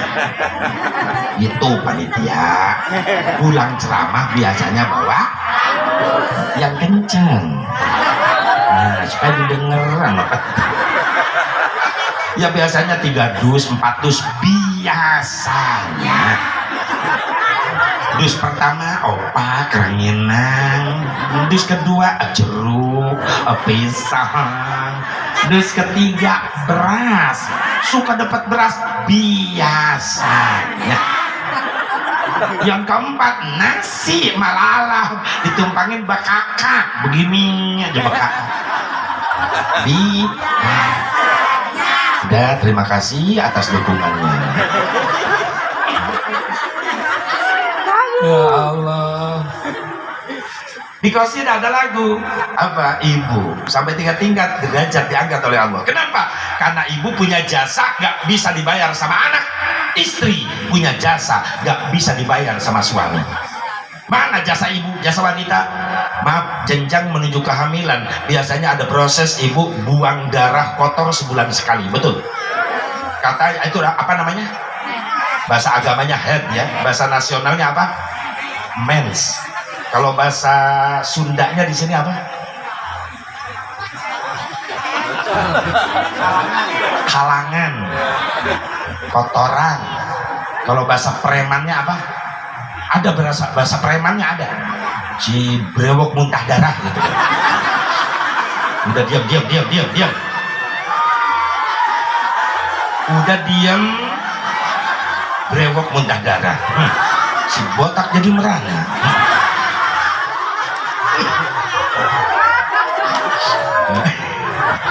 Ya, gua juga dengar dari preman tahu. Brewok muntah darah. Botak jadi merana. Dah.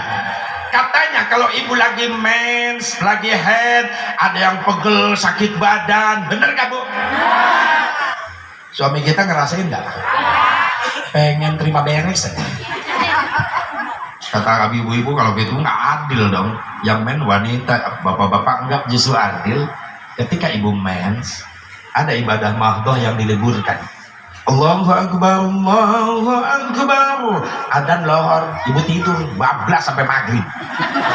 Kata suaminya, lu dosa, lu nggak sholat, lu molot terus. Sorry bang, gua men.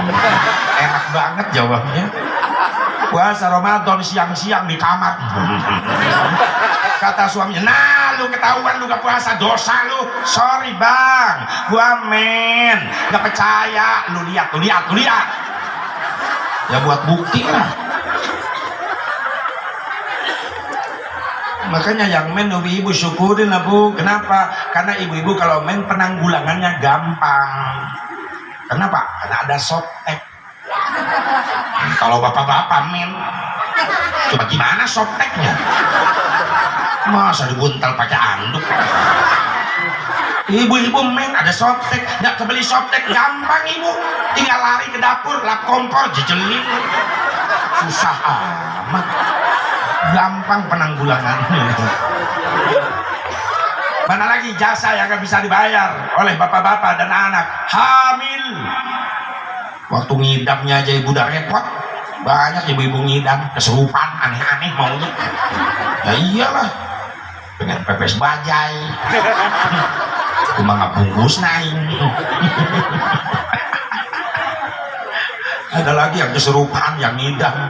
Kabarin sama suaminya, lu makan supaya seger lu badan, janin kita sehat. Nih, ada sate ayam, gua mau. Ini opor-opor, nggak mau.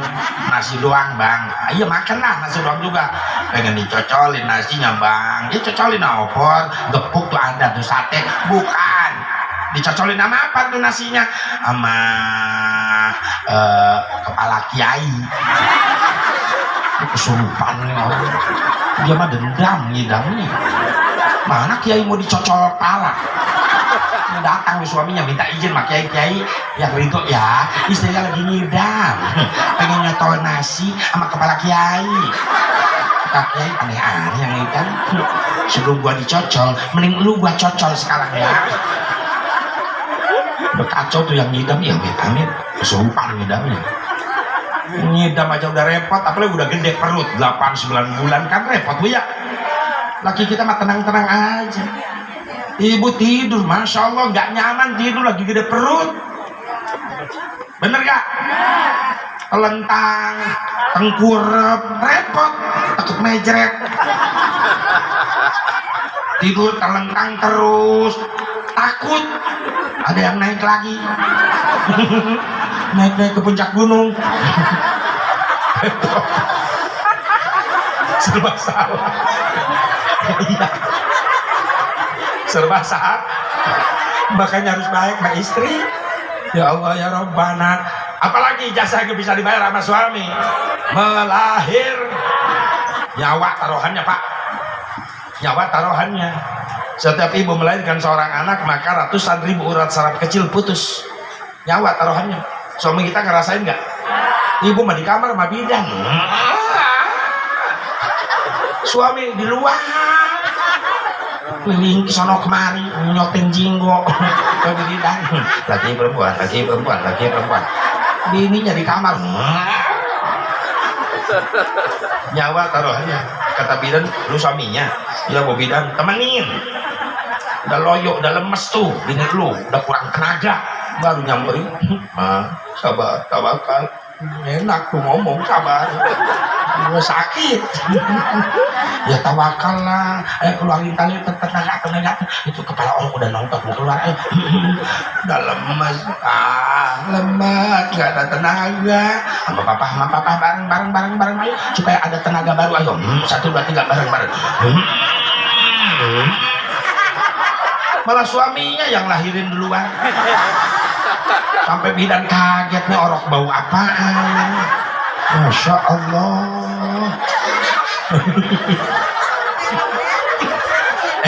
Maaf, ada penelitian dunia. Kata peneliti, nggak ada lagi manusia yang paling berani di dunia, cuma satu. Siapa? Ibu-ibu. Mana buktinya ibu-ibu paling berani? Bukti pertama, ibu-ibu berani menghadapi kematian. Yang paling berani menghadapi kematian cuma ibu-ibu. Maaf Pak, kita kalah. Ibu punya anak 5, berarti udah 5 kali menghadapi kematian. Karena setiap melahirkan anak, nyawa taruhannya. Anak ibu 5, berarti 5 kali perang menghadapi kematian. Makanya disebut paling berani. Buktinya, gak ada yang kapok. Anak pertama baru merangkak, emaknya udah muntah. Kenapa Pok? Kelepasan. Ya, lu mah doyan.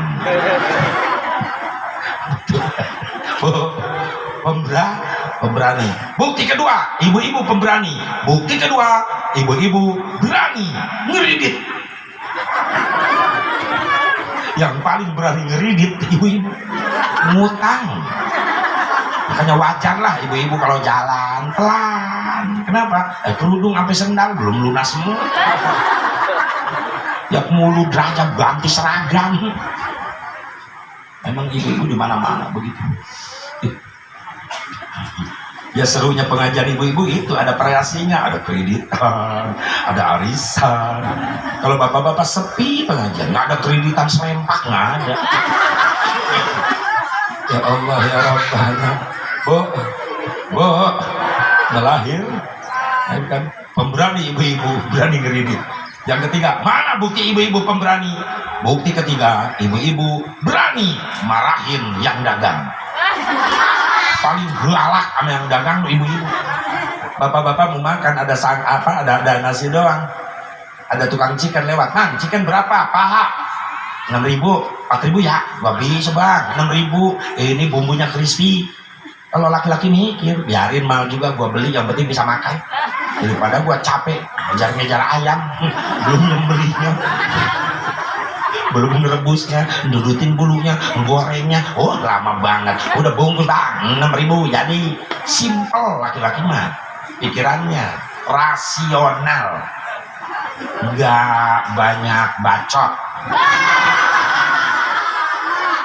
Kalau ibu-ibu nawar, perasaan ngomongnya pakai sound system ibu-ibu. Bang chicken berapa paha? 6.000 kok. 6.000 sampai denger semua kampung. Daging ayam segede gituan mahal, lu cari untung terlalu banyak. Di tempat yang lain segede gitu mah 2.500. Kata tukang chicken, 100 ibu-ibu yang belanja begini bangkrut gua udah. Daripada malu ribut sama ibu-ibu, tukang chicken ngalah. Ya udahlah, buat ibu mah 2.500. Nih sekalian, roda saya makan sekalian semuanya. Orang bangkrut. Yang keempat, ibu-ibu pemberani. Apa bukti yang keempat? Berani menghidupkan yang mati. Serem ibu-ibu. Ini berarti sakti loh, jangan ngeledek ibu-ibu. Laki-laki nggak ada apa-apanya. Ilmu ibu-ibu itu lebih sakti karena mampu menghidupkan yang mati.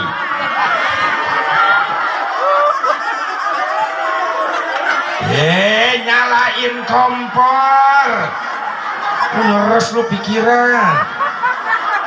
Nyalain kompor, hidupin yang mati.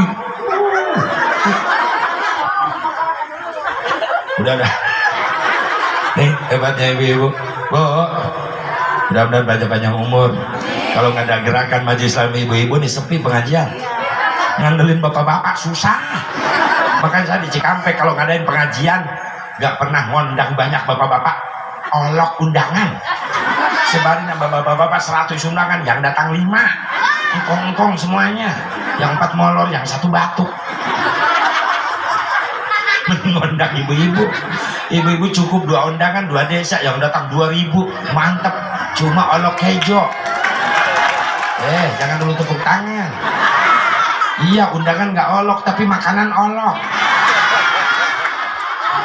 Ya iyalah, kalau ngasongin makanan sama ibu-ibu nggak ngitung menit, detik baru dasongin, sama piring-piringnya hilang.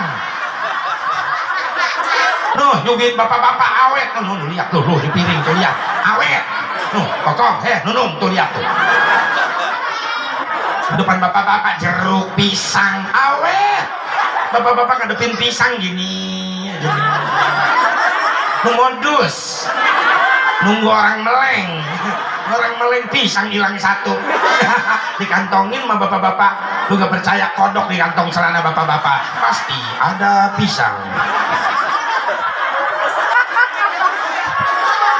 Kalau ibu-ibu, masya Allah, masongin syah, hilang semua. Hebat ibu-ibu, masya Allah. Biar panjang umur bu, amin. Ya Allah ya Rabbal. Sekali lagi, siapa yang dapat syafaat Rasulullah? Orang yang memuliakan ibu dan bapak. Doain anak-anak kita biar pada mulia, pada saleh. Amin ya Allah ya Rabbal. Siapa lagi ya Rasulullah yang dapat syafaatmu? Orang yang selalu memuliakan ulama dan wali-waliku. Ini kita. Siapa yang memuliakan ulamaku, kata Nabi, sama dengan memuliakan aku. Barang siapa yang memuliakan aku sama dengan memuliakan Allah. Barang siapa yang memuliakan Allah, Allah sudah sediakan singgasana di dalam surganya Allah. Mudah-mudahan kita dapat bangku, kursi spesial di surga nanti. Karena hari ini kita memuliakan ulamanya Rasulullah, pewaris Rasulullah, dzurriyyah Rasulullah, Sultan Aulia Syah Abdul Qadir Jailani, qaddasallahu sirrahul aziz. Amin. Ya Allah ya Rabban. Siapa lagi ya Rasulullah yang kau idam-idamkan, dambakan, yang mendapatkan syafaat nanti? Orang umatku di akhir zaman yang belum pernah bertemu dengan aku, yang belum pernah melihat wajahku, yang belum pernah mendengar suaraku, tapi mereka rindu kepadaku, cinta kepadaku, sampai bibirnya basah membacakan sholawat kepadaku. Makanya ingat, ada pembicaraan Al-Habib Umar bin Abdurrahman Al-Attas, la yanfa'u fi hadzal zaman illa syai'ani kasratul istighfar ana al-laili wa atrafan nahar wa salati ala nabiyil muhtar. Tidak ada manfaat bagi umat akhir zaman setelah membacakan Quran. Ada dua kalimat bermanfaat lagi, akan jadi saksi di yaumil mahsyar. Kalimat apa? Yang pertama, siang malam membaca istighfar. Yang kedua, siang malam membacakan sholawat kepada Nabi Muhammad. Coba kalau zaman dulu mak kita mau nidurin anak, bibirnya sholawat dikir begitu bu. Anak tengah malam nangis, udah nak jangan nangis ya, mak juga capek pengen istirahat, mak ayo ya tidur sayang. Astagfirullah Rabbal baraya. Istighfar tengah malam, maknya dapat pahala, anaknya damai hatinya. Kenapa? Ada rekaman istighfar. Sallallahu Rabbuna. Orang tua begitu dulu, masya Allah. Mau tidur nak? Ya mak ayun, udah diayun di pangku sama emak ya, tidur. Sallallahu ala Muhammad. Ma yang gaul ma lagunya India. Ya udah tidur. Ya Rasulullah salamun alaik ya rafi'a syani wa daraji adfat tayyaji ratal alami ya uhailal judi wal karami. Coach betai. Ya gak apa-apa, yang penting sholawat daripada nidurin anak di ayun. Tidur dari minggu turun ayah ke kota. Ya anak bukan tidur, melotot matanya mikirin lagu, pengen cepet hari minggu. Ya gak apa-apa Ustaz, itu lagu anak-anak. Iya, tapi isinya nyuruh main. Kreatif mainnya, ganti judul, jangan hari Minggu, hari Jumat kek. Nah tidur ya, mana dapat ilmu, ada lagu baru judulnya hari Jumat. Pada hari Jumat ku ikut ayah ke masjid, kan itu mah bagus. Pakai sendal jepit ku duduk samping Pak Khotib. Ku mendengarkan Pak Khotib yang sedang berkhutbah, mengajarkan kita supaya baik sholatnya. La ilaha illallah. Nah tulis lu Pak Ud, tulis. Ini ngajarin anak-anak lagunya main melulu. Pelangi ganti mengaji. mengaji barokah jiwamu, marah pusing kacau hilang karenamu. Allah Maha Agung penuh kasih sayang, mengaji cinta Al-Quran. Itu ngajar ngedidik itu lagu. Datang bapaknya, tuh tidur. Lagu pak, gua udah bikin lagu matematika, lu dengerin. Ji tambah siji jumlahnya jadi 2. Kalau bisa ngaji nanti juga bisa berdoa. Itu lu maju itu matematika. 2 tambah 2 jumlahnya jadi 4. Kalau bisa berdoa nanti juga dapat berkat. 4 tambah 4 jumlahnya jadi 8. Kalau banyak berkat insya Allah nggak susah makan, lumayan. 4 tambah 8 tambah 8 jumlahin 16. Kalau banyak makan insya Allah awet beras, lumayan. 16 tambah 16 jumlahin 32. Kalau banyak beras insya Allah ngasih mertua, bagus. 32 tambah 32 jumlahin 64. Udah baik sama mertua, bini lu bisa 4. Nah, setuju bapak-bapak? Yes. Ibu-ibu setuju? Pasti. Bu, Bu, pengen nggak punya suami tetap setia? Pengen nggak? 3 akhlak Siti Khadijah pakai di rumah. Yang pertama, pinter nyenengin suami Rasulullah dengan bahasa. Nggak pernah cerai.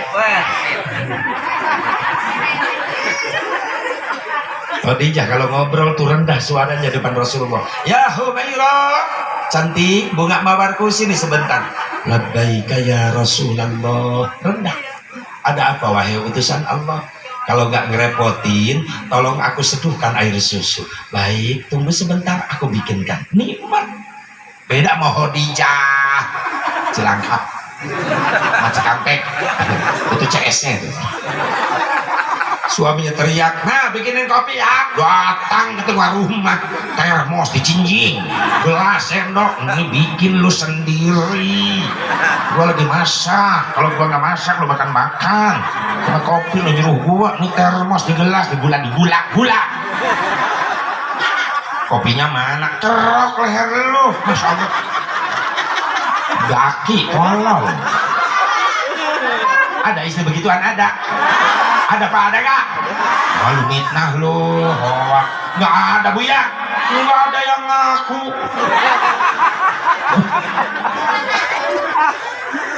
Bahasa yang kedua, senengin suami dengan tingkah laku. Siti Khadijah kalau ngobrol sama Rasulullah nunduk kepala, nggak berani melihat wajah suami. Ibu gitu nggak? Bapak cari lagi lah, kompak lah. Ngadepin suami, mata keluar, ludah muncrat, hasil ngaji, praktek nanti pulang di rumah. Mas ini mah, sama bapak ada di rumah. Ada apaan sih? Kata suaminya, hasil ngaji.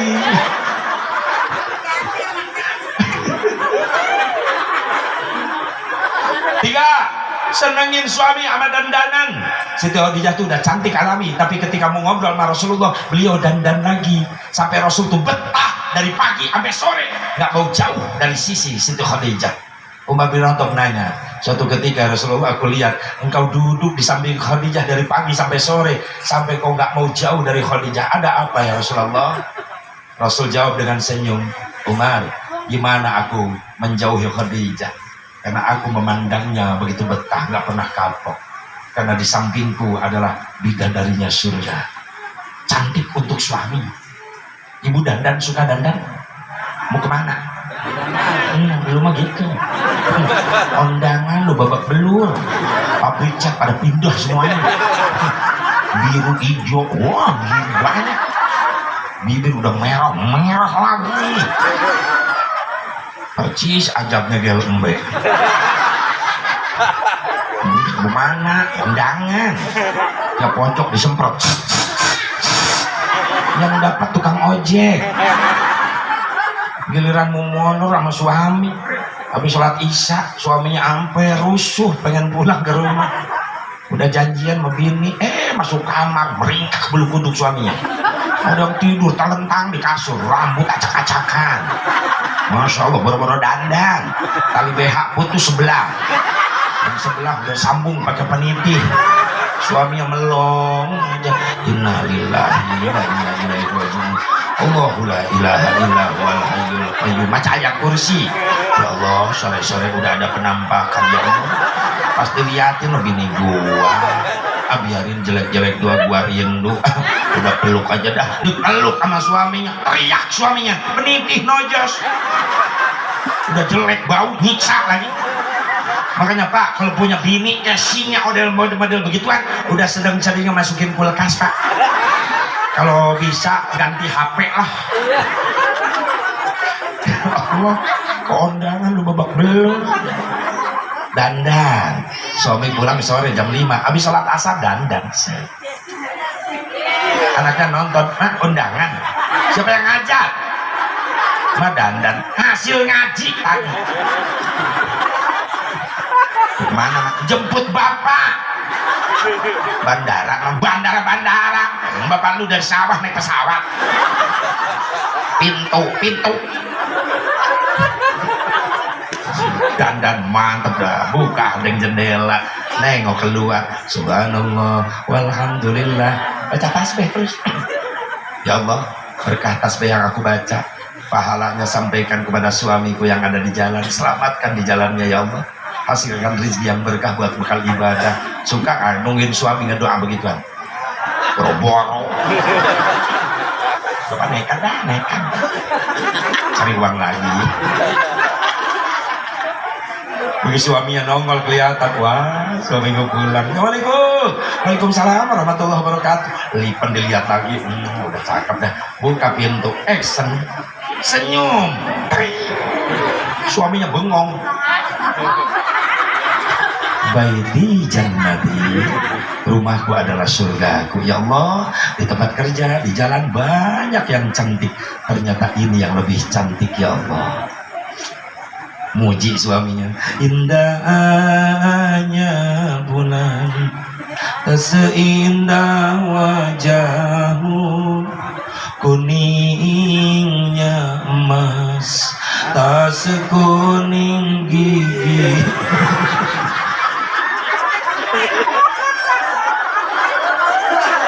Ya iya, lipen bedok pas nyengir cangkang jengkolnya lap. Untung cangkang jengkol, coba kalau pohon ya.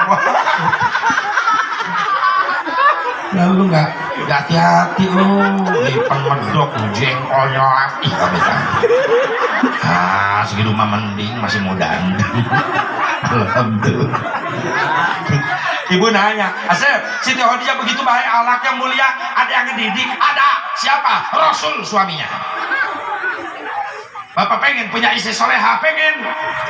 Jawab, pengen gak? Syaratnya bapak yang jadi suaminya harus ngasih contoh duluan, soleh sama istri. Diam. Bapak pengen dimuliain anak istri, pengen gak? Syaratnya bapak harus lebih dulu ngemuliain istri. Diam. Kenapa Siti Khadijah mulia bahasanya? Karena Rasul yang duluan ngasih contoh mulia sama Siti Khadijah. Manggil bini Rasulullah, ya Humaira, bunga mawarku cantik, sini sebentar.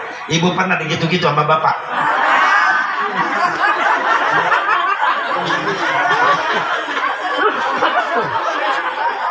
Cuma enak sih manggil bini sembarangan.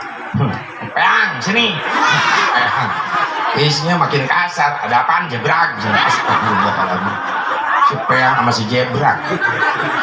Pasti istrinya ngadu nanti di rumah. Dengerin nggak tadi lu? Kasih Mubarok ceramah. Rasul manggil bini bunga mawar, Pak, bunga mawar. Selama ini papa belum pernah manggil seperti itu. Suaminya teriak, wajar. Siti Khadijah dipanggil bunga mawar sebab cantik. Nah lu